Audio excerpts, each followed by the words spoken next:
Shalom et grâce, peuple de Dieu. Père, nous te disons merci pour cet instant. Seigneur, prends le contrôle au nom puissant de Jésus. Amen. Et bien aimé, depuis quelques semaines, le Seigneur nous met à cœur de délivrer les enfants de Dieu des impudicités, notamment de l'homosexualité et du lesbianisme, parce que justement, c'est un démon qui se cache derrière et pousse les enfants de Dieu à commettre ces abominations-là. Dans le livre de Lévitique 18, verset 22, il est écrit: tu ne coucheras point avec un homme comme on couche avec une femme, car c'est une abomination. Et dans le livre de Lévitique, chapitre 13, 20 au verset 13, il renchérit en disant: si un homme couche avec un homme comme on couche avec une femme, ils ont fait tous deux une chose abominable, ils seront punis de mort. Donc, vous voyez, bien aimé, tellement c'est une abomination, ce n'est même pas dans le cadre du péché. Donc, tellement c'était tellement grave que le Seigneur avait décidé qu'on devait les punir de mort. Mais bien heureusement, le Seigneur Jésus est venu après et il est mort sur la croix du Golgotha afin que ses enfants soient sauvés. Bien aimé, comment est-ce que ces pratiques abominables suivent les enfants de Dieu? La première porte, c'est quand les enfants sont tout petits. Parfois, les parents les amènent chez un tonton ou une tantine qui pratique ces choses sans que la famille ne sache. Et il se fait violer parfois sans le savoir. Quand une fois cette porte est ouverte, le démon est entré et l'enfant grandit avec ce démon-là derrière lui. Donc on verra que le garçon a plus tendance à aller vers les garçons et la fille a plus tendance à aller vers les filles. Donc il y a aussi dans le milieu scolaire, les enfants pratiquent souvent des essais entre eux.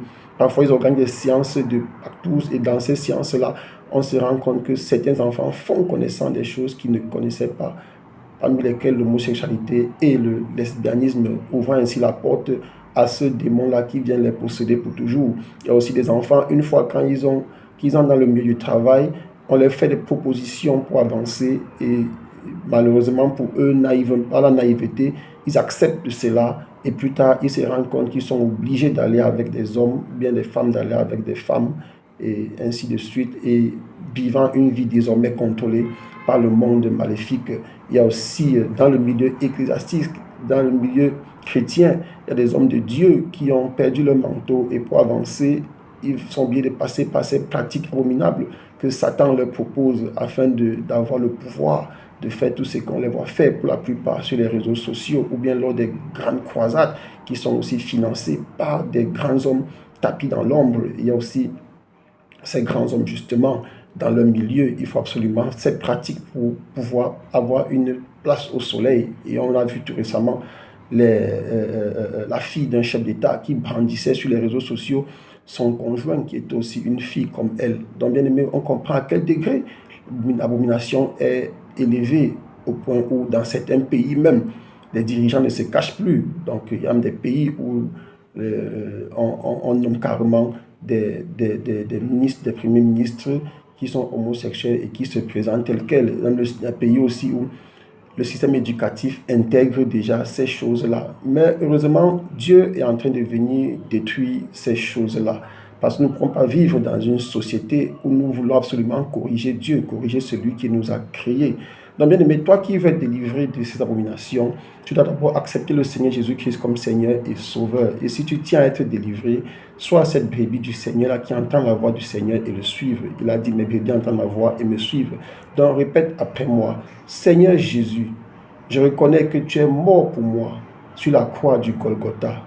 Je reconnais que tu es ressuscité des morts et que tu es monté au ciel, d'où tu reviendras. Tu es assis à la droite de Dieu le Père, d'où tu reviendras pour juger les vivants et les morts.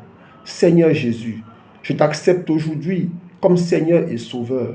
Tu es le chef de ma vie, tu es l'autorité suprême de ma vie. Merci Seigneur Jésus. Amen.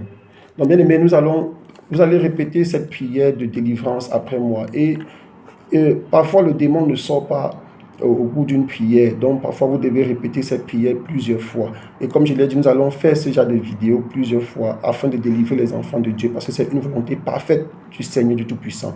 Entrons dans la prière. Père, nous te disons merci pour cet instant. Merci, Père, de nous avoir créés.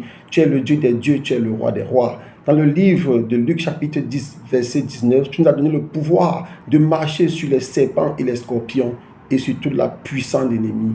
C'est sur la base de ce pouvoir, Père éternel, que je déclare à partir d'aujourd'hui tout démon de l'impudicité qui dirige ma vie, libère ma vie au nom de Jésus. Tout démon de l'homosexualité, du lesbianisme, qui me pousse à commettre ces abominations. Libère ma vie maintenant au nom de Jésus. Je déclare que je suis libre au nom de Jésus à partir de maintenant. Aucun démon de l'homosexualité, aucun démon du lesbianisme ne contrôlera plus ma vie parce que je suis un signe de Dieu. Je suis un don de Dieu. Au nom de Jésus, merci Père, merci Seigneur, et que la gloire, l'adoration te reviennent. Au nom de Jésus, Amen. Bien-aimé, tu peux répéter cette prière plusieurs fois parce qu'il y a des démons qui résistent. Mais cependant, bien-aimé, nous allons continuer à lutter parce que tu es vainqueur au nom de Jésus.